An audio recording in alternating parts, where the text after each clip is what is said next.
tight. Check this out, cause things about to get real messy. Now, for some reason, the story of Lil Jerome has been low-key swept under the rug.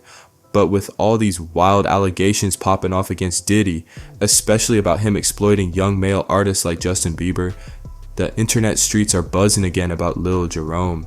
You see, Jerome signed with Diddy's label before he even hit his teen years, and now with lawsuits flying left and right, folks are wondering if this is his time to speak up.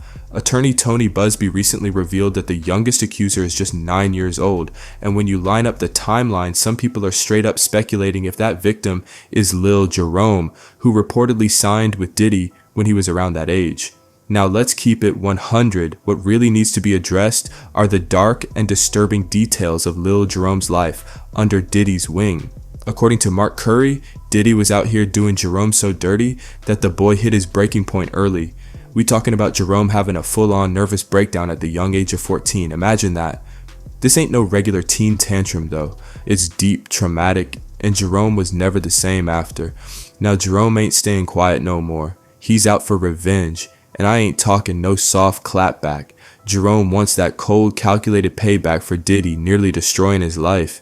Now let's back up a bit. Lil Jerome, born Stanley Jerome Childers, came from Akron, Ohio.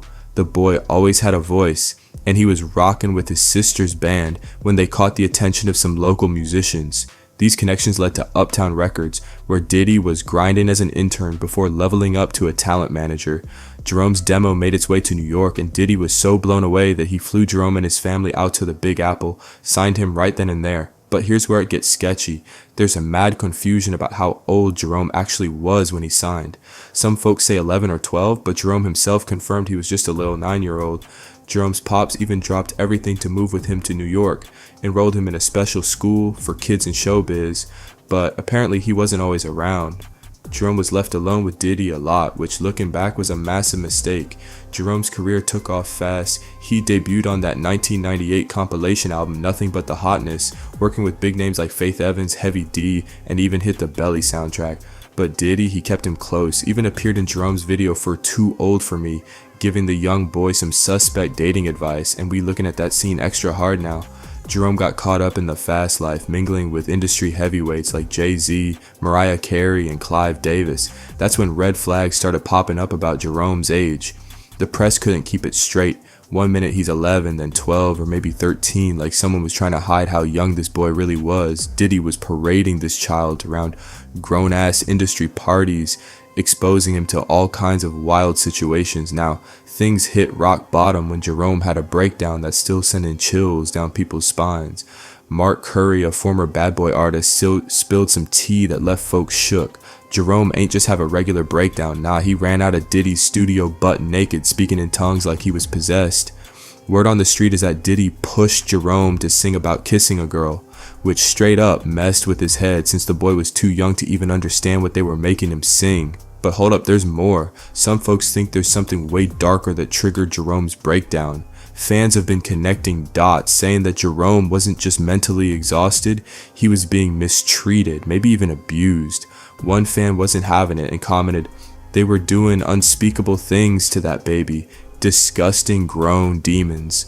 And people started looking sideways at Mark for laughing about the situation, like, how is any of this funny? Jerome was a child and they're cracking jokes like it's light work.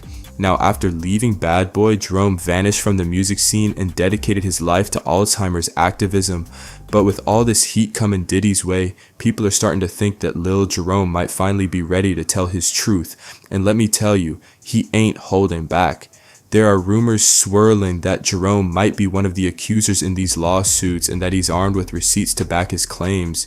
But it ain't just Jerome who's got dirt on Diddy. Word on the block is that Corey Gamble, one of Diddy's close homies, just flipped and snitched to the feds, allegedly handing over evidence that might tie Diddy to some dark secrets, including the suspicious death of Kim Porter.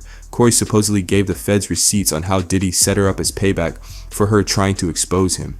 The streets are talking loud right now, and Diddy's empire looks like it's crumbling from all sides. His past is catching up with him.